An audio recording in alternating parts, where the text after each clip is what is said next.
Señor, gracias te damos en este día por la vida que tú nos das. Gracias, Señor, porque nos has permitido llegar hasta este lugar.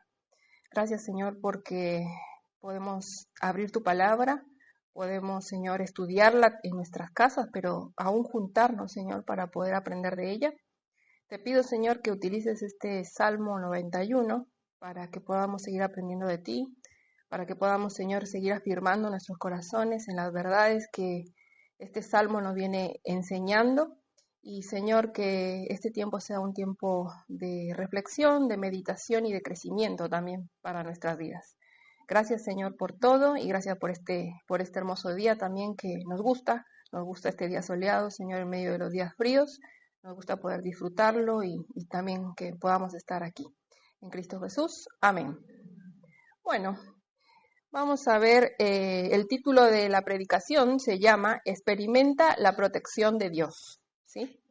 Y en esta tarde vamos a ver algunas cosas, algunas situaciones y personas que pueden representar un peligro para nosotras. Pero también vamos a estudiar acerca de quién puede librarnos de tales situaciones y cómo lo hace. Vivimos en un mundo lleno de peligros. Sentimos que nuestra vida está en peligro cuando escuchamos de asaltos, cuando escuchamos de guerras, cuando escuchamos de desastres naturales, de enfermedades, ¿no? Los peligros han existido desde el momento en que entró el pecado al mundo.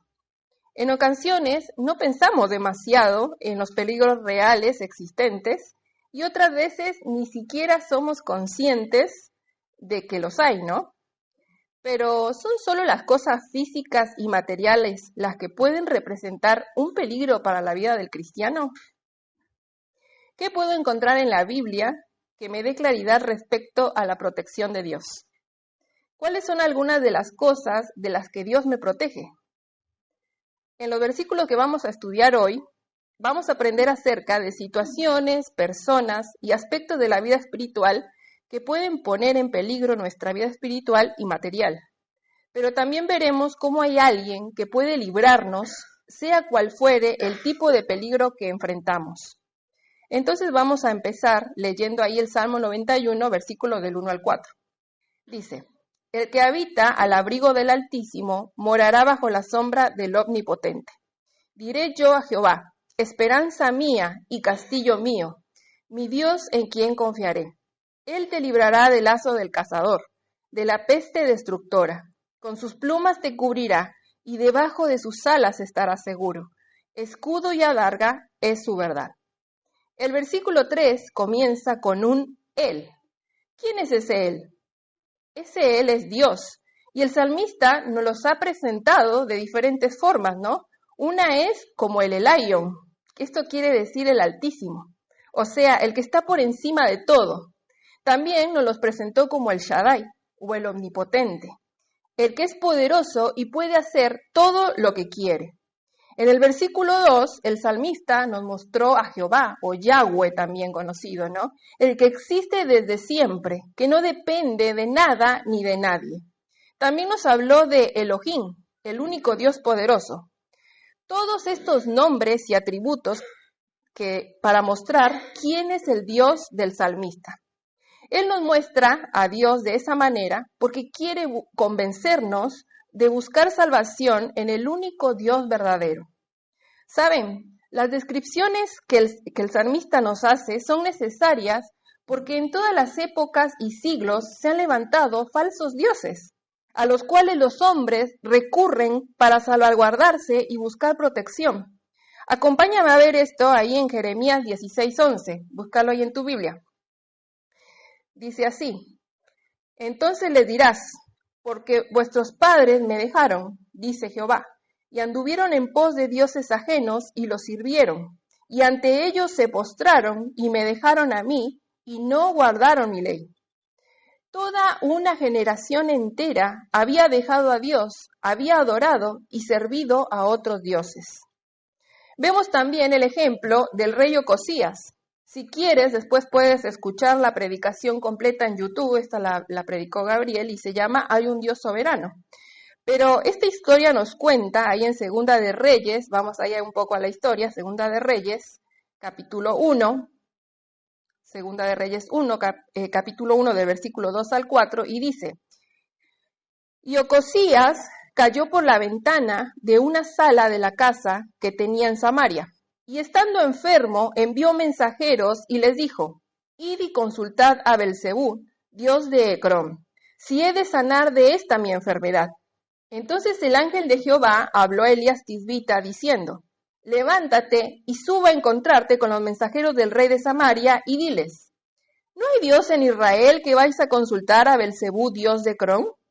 Por tanto, así ha dicho Jehová: del lecho en que estás no te levantarás, sino que ciertamente morirás. Y Elías se fue. Estas personas y pueblos que acabamos de leer no buscaron a Dios, se hicieron de otros dioses, y el rey Ocosías acudió a un ídolo para encontrar protección, y Dios se enojó y este hombre murió. A diferencia de esta historia con un final difícil y de juicio de parte de Dios, el salmista nos lleva por el Salmo 91, mostrándonos a un Dios digno de confianza para recurrir a Él, usando aspectos de su poder y de su esencia. Lo que pasa en ambos capítulos son cosas igual de ciertas, ¿no? Lo que le pasó a Ocosías y lo que vamos a leer en el Salmo 91 son cosas igual de ciertas. Dios castiga la idolatría, pero también invita amablemente a buscarlo. Y eso es lo que estamos estudiando. Si volvemos ahí al Salmo 91, vamos todas otra vez de vuelta al Salmo 91, dice: Él te librará, ¿no? Ya vimos qué significa ese Él. Y sigue diciendo: Él te librará. El significado de la palabra librar es salvaguardar, estar salvado. O sea, relativo a estar a salvo del peligro y así estar en una circunstancia más favorable. Entonces, lo que el salmista nos está mostrando es que Dios es poderoso para salvaguardarnos. Él puede ponernos a salvo del peligro. Cuando hablamos de peligro, déjenme aclararle esto, cuando hablamos de peligro, nos estamos refiriendo a estar en una circunstancia desfavorable, tambalearse, estar bajo el control de algo o de alguien. Entonces, el salmista nos dice: Dios te salvará del peligro. Él puede ponerte en una situación más favorable de la que te encuentras. Y claro que sí, porque al ser el Altísimo, sabe el momento oportuno para librarnos. Él está por encima de cualquier daño que puedan hacernos. Sabe qué tan malo algo puede ser para nosotras. Al ser el Altísimo, puede ver venir el mal aún antes de que nosotras lo veamos. Además, es el único que puede librarnos, ponernos a salvo del peligro. ¿Por qué? Porque es el único Dios verdadero y el único Dios poderoso. Sus nombres y atributos, unidos a este verbo librar, nos dan todas estas aplicaciones. Entonces dice el Salmo: Él te librará. ¿Y cómo va a continuar? Del lazo del cazador. En este versículo 3, el salmista está usando, como vimos en la clase del estudio de los Salmos, está usando una hipérbole, ¿no? Y es un recurso que se usa para poner un gran énfasis en lo que se quiere decir. Realmente no existía tal lazo, ¿no? Pero el peligro en el que el salmista piensa que los hijos de Dios pueden llegar a encontrarse son como ese lazo o peligro oculto listo para tomar su vida y destruirla. Entonces él podía ver estos peligros como una trampa dispuesta para hacerlos caer. Hermanas y amigas, era muy común de la época practicar la caza. Los destinatarios estaban muy familiarizados con este concepto, ¿no? Este tipo de acciones las realizaban por seguridad o para alimentarse. Vamos ahí a Génesis 27, 6 y 7 y vamos a ver cómo esto es así. Acompáñenme ahí a Génesis 27, 6 al 7.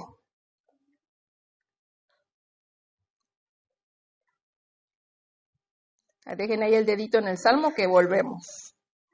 Ahí Génesis 27, 6 al 7 dice: Entonces Rebeca habló a Jacob su hijo, diciendo: He aquí yo he oído a tu padre que hablaba con Esaú tu hermano, diciendo: Tráeme caza y hazme un guisado para que coma y te bendiga en presencia de Jehová antes que yo muera. ¿Sí? También ahí en Génesis 31, 39, acompáñenme, ahí nomás, dice así. Jacob está hablando con su suegro Labán y dice: Nunca te traje lo arrebatado por las fieras. Yo pagaba el daño, lo hurtado así de día como de noche, a mí me lo cobrabas. Entonces, ellos conocían de primera mano el sentido de la caza. En este hipérbole que el salmista utiliza, la persona descrita, el Hijo de Dios, es la presa. Y alguien más, externo, es el cazador. Y es un cazador audaz, hábil, que le ha tendido una trampa, un lazo, y espera que caiga. Esta es la situación en la que esta persona que ha puesto su confianza en Dios se podía encontrar.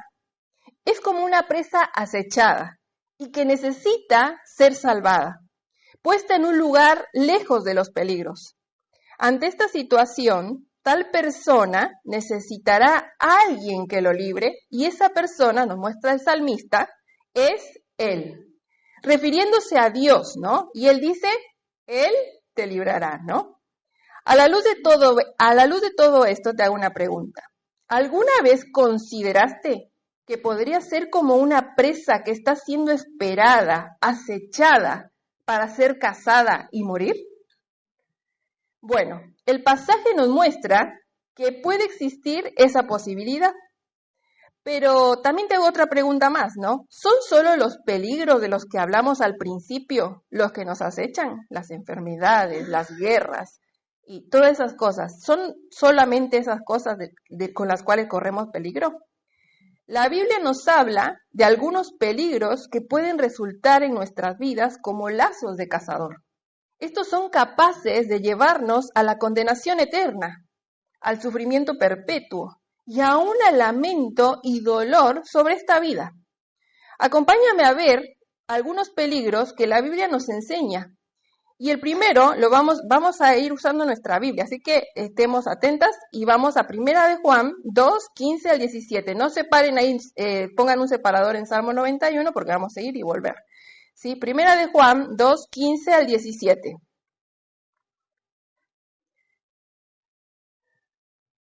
Primera de Juan 2, 15 al 17 dice: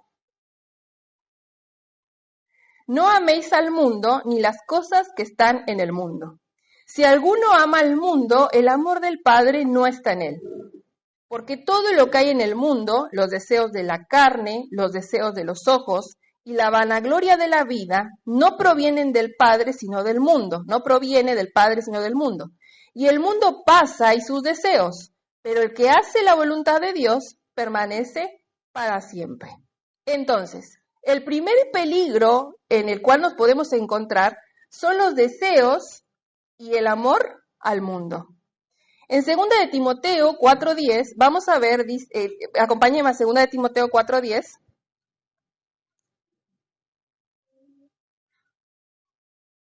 Dice así: Porque Demas me ha desamparado amando este mundo y se ha ido a Tesalónica. La Biblia nos habla de un hombre que abandonó la obra de Dios y a Pablo amando este mundo. No dice qué cosas del mundo amó Demas, pero se pudo haber desviado por algún deseo carnal, algo que quería alcanzar y que sentía que estando con Pablo y siguiendo a Dios no lo iba a poder tener nunca.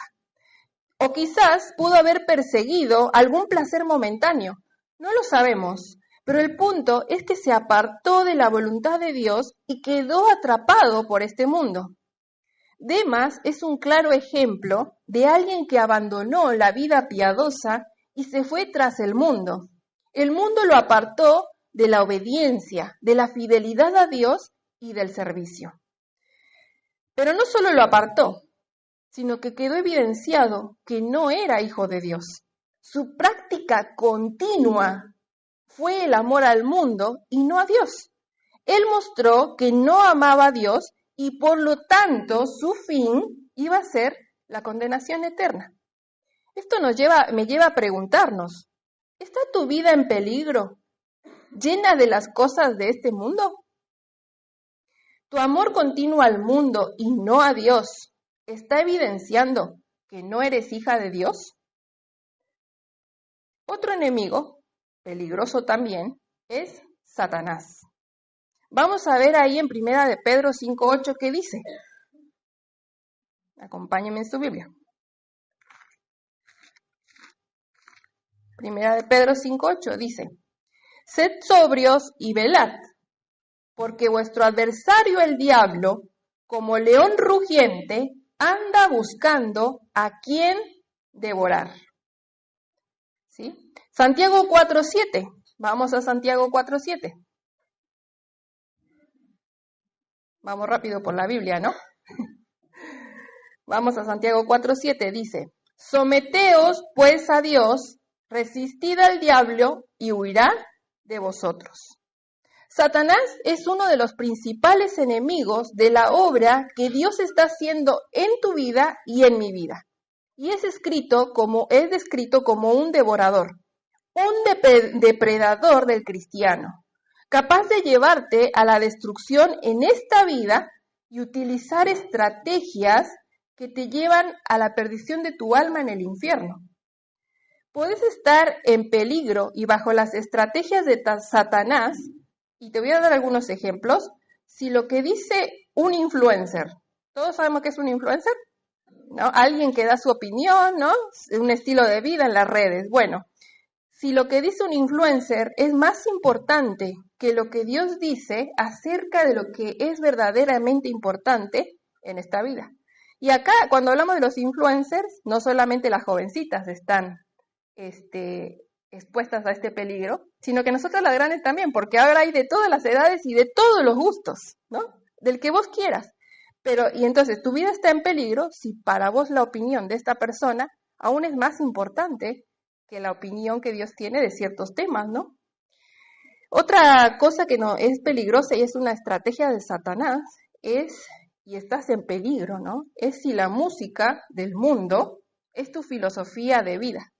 Hablar de filosofía de vida es tremendo, pero hay personas que las canciones son sus rimas y son su forma de conducirse. Estás en peligro si amas más el bienestar físico y la salud. Vean lo que digo, si amas más el bienestar físico y la salud por sobre el bienestar de tu alma, ¿no? Te preocupas demasiadísimo por tu salud, pero no lo haces de la misma manera que el bienestar de tu alma. Estás en peligro si el amor a tus hijos es diferente al amor que Dios te pide que le muestres.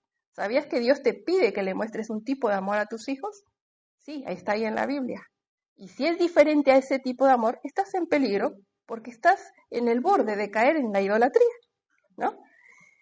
También estás en peligro si lo más importante para tu vida es el estatus profesional, ¿no? Tanto para las chicas que están estudiando, si solo se enfocan en el estatus profesional, pues estás en peligro porque también puedes caer en la idolatría. Y para las mamás que tienen hijos que están por estudiar y solo se preocupan por el estatus profesional de su hijo, también están en peligro, ¿no? Porque esa es la única preocupación. No le digo que está mal, es la única que hay en la vida, ¿no? Entonces, Satanás usa en forma estratégica, estas son algunas cosas, ¿no? Pero él utiliza todas estas cosas para que dejemos de amar a Dios y amemos más las cosas de esta vida. Esto me lleva a preguntarte, ¿no? ¿Estás huyendo de las estrategias de Satanás? Otro adversario que vamos a ver es, para que son adversarios para el hombre o la mujer cristiano, son las personas perversas. Vamos a buscar ahí en la Biblia Proverbios 2, del 12 al 15. Acompáñenme ahí a Proverbios 2, del 12 al 15. Dice así: para librarte del mal camino, de los hombres que hablan perversidades, que dejan los caminos derechos para andar por sendas tenebrosas, que se alegran haciendo el mal, que se huelgan en las perversidades del vicio, cuyas veredas son torcidas y torcidos sus caminos. En este pasaje habla de hombres perversos que disfrutan hacer lo malo y que además son personas viciosas, ¿no? También, si seguimos leyendo ahí el Proverbios 2, versículos 16 y 19, también nos va a hablar ahí acerca de otro peligro, ¿no? Y es la mujer perversa. Ahí en Proverbios 2, 16 al 19 dice, serás librado de la mujer extraña, de la ajena que halaga con sus palabras, la cual abandona al compañero de su juventud y se olvida del pacto de su Dios, por lo cual su casa está inclinada a la muerte y sus veredas hacia los muertos. Todos los que a ella se lleguen no volverán, ni seguirán otra vez los senderos de la vida. Estos dos tipos de personas son peligrosos, ¿no? Pero no debemos temer, porque este proverbio también nos enseña cómo la sabiduría y la inteligencia dados por Dios puede librarnos de estas personas y también nos muestra cómo puede librarnos implícitamente del adulterio, ¿no? Por esta mujer extraña. Y puede ser un hombre extraño en caso de las mujeres, ¿no? El adulterio es la traición y el engaño hacia el esposo o hacia la esposa, que Dios te dio o aún que te va a dar. Todo hombre o mujer que no es tu esposo o que no es tu esposa es alguien extraño. Y esto me hace preguntarle a las jovencitas, ¿no? Porque uno dice, ¿qué tiene que ver conmigo esto? Bueno, dice, ¿estás guardando tu vida física y emocional para tu futuro esposo? Él todavía no está en tu radar, ¿no? Pero ya existe. Siempre digo, si estás viva, él por lo tanto él ya está vivo, porque más o menos tiene tu edad, o es un poquito más grande, un poquito más chico, pero ya está por ahí, ¿no? Entonces, ¿estás guardando tu vida física y emocional para tu futuro esposo? ¿Crees que tienes que probar con muchos muchachos extraños? Ahora, las mujeres casadas, ¿guardamos nuestra vida de los hombres extraños, de sus adulaciones, de sus miradas? Si no lo hacemos, estamos en peligro y nuestra familia también lo está, porque son hombres perversos, mujeres perversas, ¿no? Que están ahí para atraparnos. Otras circunstancias peligrosas pueden ser la muerte, ¿no? Ahí en el Salmo 116:8 vamos a ver lo que dice.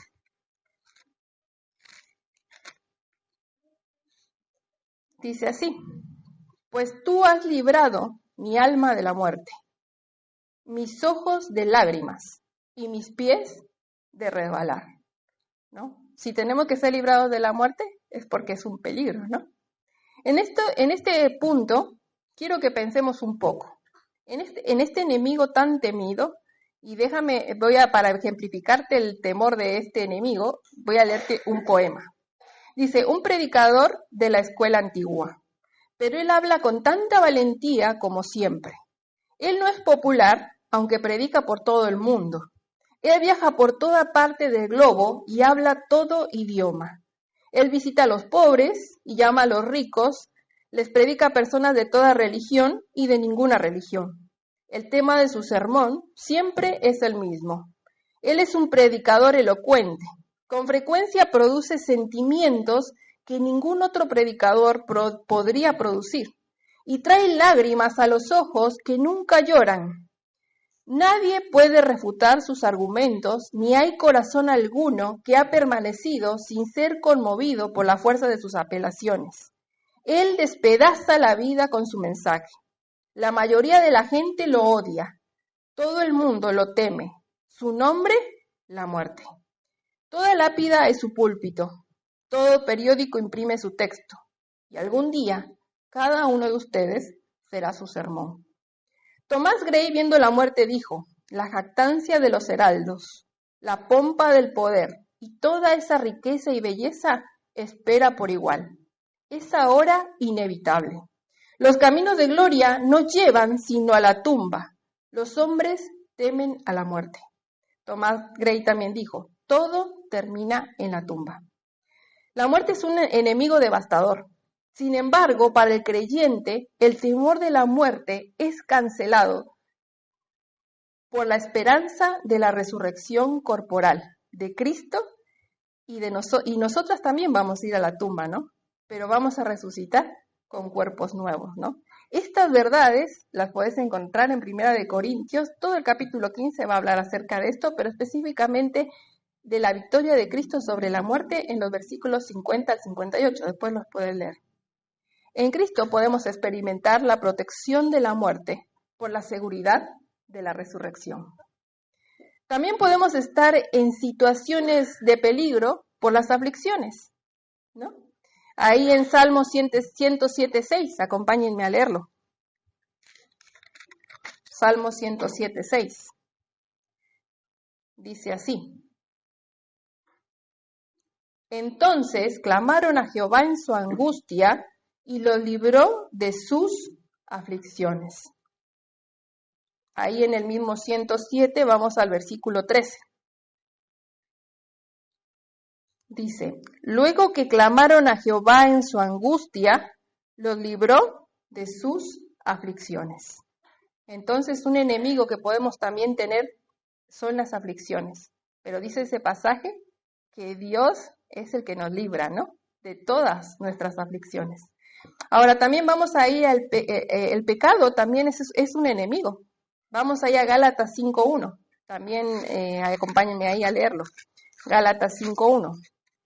El pecado es un enemigo más que tenemos.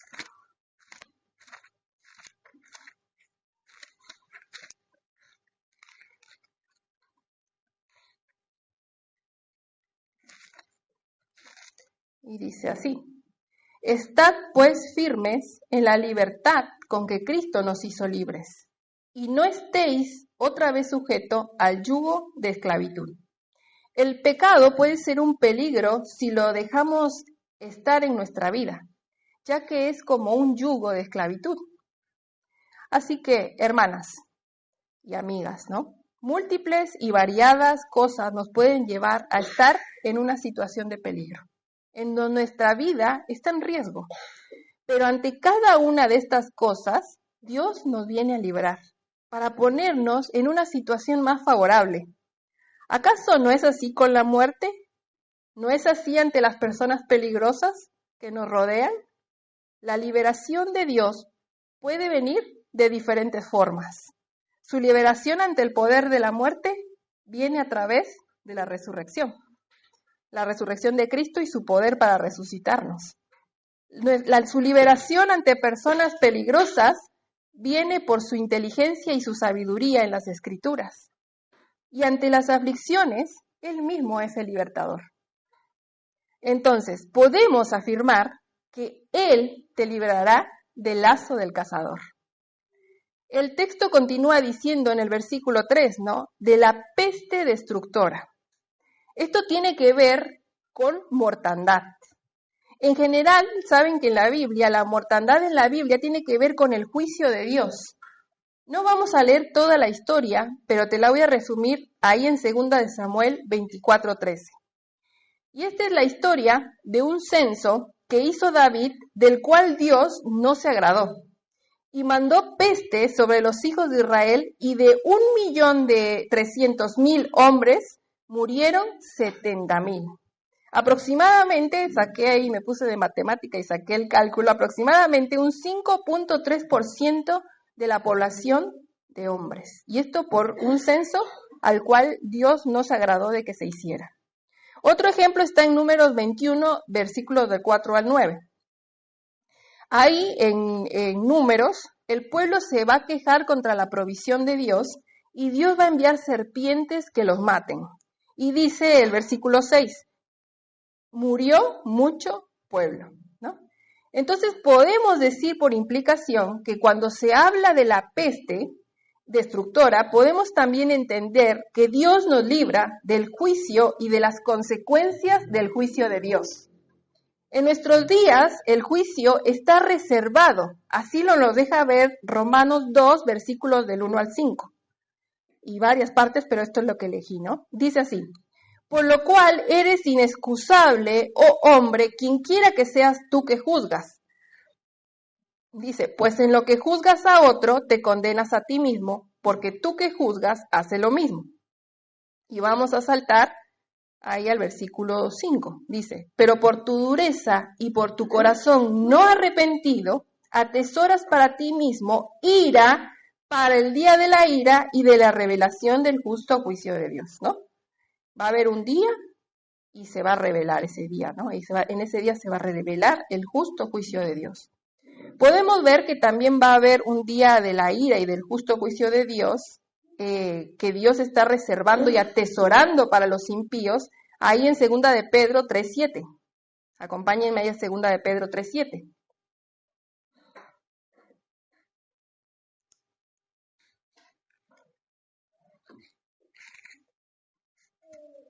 Y dice, pero los cielos y la tierra que existen ahora están reservados por la misma palabra, guardados para el fuego en el día del juicio y de la perdición de los hombres impíos, ¿no? Otra vez, el día del juicio y de la perdición que están reservados, ¿no? Ahí guardados. No es que Dios no está castigando, Él está reservando un día para derramar toda su ira. Esto nos lleva a pensar, ¿no?, en que hay un tipo de persona, y esos son las personas impías, ¿no? Pero también sabemos, por las mismas escrituras, que hay otro tipo de personas que son libradas por Dios, y estas personas son todas aquellas que son de Él, ¿no? Estas son las que han reconocido su condición pecadora y que han confiado en Cristo para librarlos y a las cuales Él salvó, ¿no? Ahí en Efesios 2, versículo 1 al 3, que estamos nosotros haciendo el devocional en Efesios, y ahí dice, ¿no? Y Él os dio vida a vosotros cuando estabais muertos en vuestros delitos y pecados, en los cuales anduvisteis en otro tiempo, siguiendo la corriente de este mundo, conforme al príncipe de la potestad del aire, el espíritu que ahora opera en los hijos de desobediencia, entre los cuales también todos nosotros vivimos en otro tiempo en los deseos de nuestra carne, haciendo la voluntad de la carne y de los pensamientos. Y éramos, por naturaleza, hijos de ira, lo mismo que los demás, ¿no? Pero acá dice, éramos, anduvimos, todo en el tiempo pasado. Eso éramos, estábamos bajo la ira de Dios, ¿no? Pero Dios nos libró, porque todos aquellos que pusimos nuestra fe en Cristo, somos librados, ¿no? Y por lo tanto, ya no somos hijos de ira, no vamos a experimentar ese juicio, ¿no? También en 2 de Pedro 2:9 dice, sabe el Señor librar de tentación a los piadosos y reservar a los injustos para ser castigados en el día del juicio. Ahí hay el contraste, ¿no? Dios libra a los piadosos, pero va a castigar y va a reservar este juicio para los injustos o los impíos, ¿no? Entonces, Dios puede librarnos del juicio de Dios y del día de su ira, ¿no? Entonces, volviendo al Salmo, el que permanece amparado al abrigo del Altísimo, como el lugar más seguro donde puede habitar, aquel el cual Dios es su esperanza y castillo, él es librado de peligros, como dice el Salmo, ¿no? Del lazo del cazador que acecha su vida y de la peste destructora. Entonces, hasta que hemos visto cómo Dios libra poderosamente. Pero ahora el salmista va a hacer un cambio, ¿no? Porque de venirnos hablando de que nos va a librar de cosas como la peste, ¿no? Que está hablando que nos va a librar de un lazo de un cazador, ahora nos va a poner el ejemplo de una gallinita, ¿no? Y dice el Salmo, ¿no? Con sus plumas te cubrirá y debajo de sus alas estarás seguro, ¿no? Acá el salmista recurre a un zoomorfismo, una palabra rara, ¿no? Pero es un recurso literario en la poesía hebrea en donde a Dios se le da una característica animal para mostrar lo que quiere decir, ¿sí? Ahora, ¿sabes? Te voy a contar una historia. Yo tengo gallinas, así que les llevo la historia a la gallina y a los pollos, pero mira, así, al dedillo, diríamos en México. Cuando un pollito es pequeño, es indefenso, es incapaz de salvarse. Pienso que el salmista, cuando utiliza este recurso, tiene en mente un pollo pequeño. ¿Y saben por qué? Porque solamente los pollitos pequeños pueden ser cubiertos por las alas de la gallina.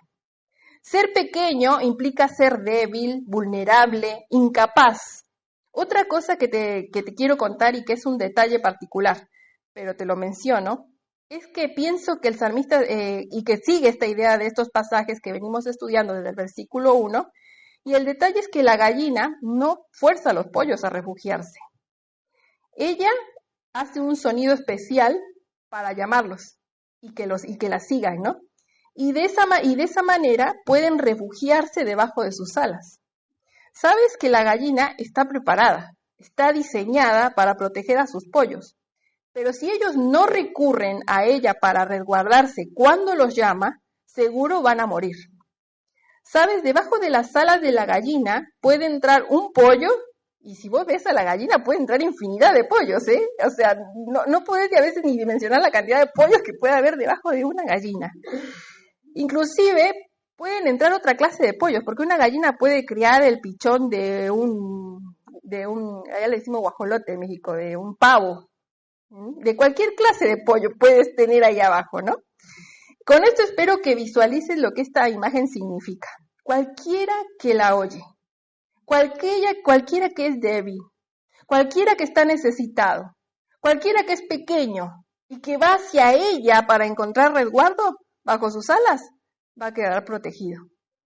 Dios está listo para liberarnos, ¿no? Es capaz de ponernos a salvo bajo sus alas, pero debemos buscarlo a Él como el único que puede librarnos de los peligros. Esto me hace preguntar y preguntarme, ¿no? ¿Corres hacia Él cuando estás en peligro? Y ya vimos alguna clase de peligros, ¿no? Cuando Satanás te rodea con sus estrategias, cuando estás rodeada de personas peligrosas, cuando la muerte te atemoriza, cuando el pecado te quiere gobernar, ¿recurrís a Él? Espero que este estudio sea un antes y un después en nuestras vidas, ¿no? A la hora de enfrentar las situaciones peligrosas.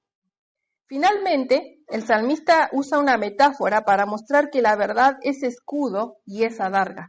Y esto se refiere a un muro que protege. Puede referirse a la confianza total en la palabra de Dios como medio de protección, o a esta verdad de que el que confía en Dios será librado. Si es toda la palabra de Dios o solo es esta verdad, podemos afirmar y estar seguras que si permanecemos en Dios y lo buscamos a Él para ser libradas, Él nos librará. Entonces, no son solo los peligros de esta vida como las guerras, la inseguridad, etcétera, las cosas de las que necesitamos ser protegidas. Ya vimos, existen otros enemigos, pero no debemos atemorizarnos, porque Él sabe librar a sus hijas. ¿Están de acuerdo conmigo? Él sabe librarnos, Él te librará, ¿no? Así que esa sería la oración, ¿no? Él te librará. Entonces siempre piensa, Él me librará, ¿no? Si estás amparado bajo sus alas, has confiado en Él te librará, no te va a fallar. Así que bueno, vamos a orar. Padre que estás en el cielo, gracias Señor te damos en esta tarde por esta palabra, Señor, que sea un escudo para nosotras, Señor. Como vimos, siempre estamos bajo peligros, cosas que nos ponen en situaciones difíciles, de mucho temor, pero te pedimos, Señor, que tú seas, Señor, quien nos protege, que creamos en ti, que creamos estas verdades, Señor, que no las repitamos hasta que sea una convicción en nuestro corazón. Realmente tú sabes cuánto necesitamos esta palabra, Señor. Siempre podemos enfrentar peligros, temores, pero esta es la afirmación, ¿no? Tú nos librarás, Señor. Gracias porque hemos podido conocerte. Pero también oro por aquellas mujeres, Señor, que aún no se han refugiado bajo tu protección, Padre, que aún no te conocen, que tú obres en sus corazones y que también puedan ir y correr, Señor, hacia el único que puede librarlas en esta vida y en la vida venidera. Gracias, Señor, por todo. En Cristo Jesús. Amén.